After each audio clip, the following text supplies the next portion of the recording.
How else could we represent fractions? We could represent, for example, 3/5 as a circle. So we split this circle into 5 equal parts and shade 3/5, or 3 out of those 5 parts. We could also have represent fractions as groups. So you could see here that we have 5 groups.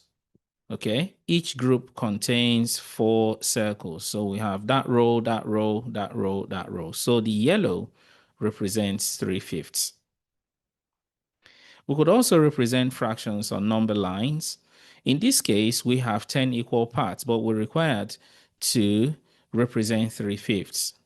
One way to think about this is if we were to put a bar under the number line and then split that bar into 5 equal parts corresponding with the number line bars that match it, and then we decide to shade 3 out of those 5 parts, we would see that 3/5 is that position on the number line. If we want to shade 3/5 of these squares, you can see that we have groups of 5.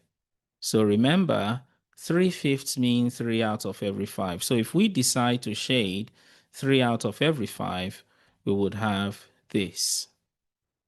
Now, you may be wondering that we have 20 squares of which 12 are shaded.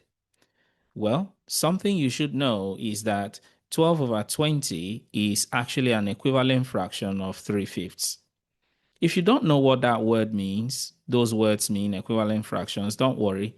We're going to come across it and we'll study it in detail in subsequent lessons. It's now time for you to practice what you've learned.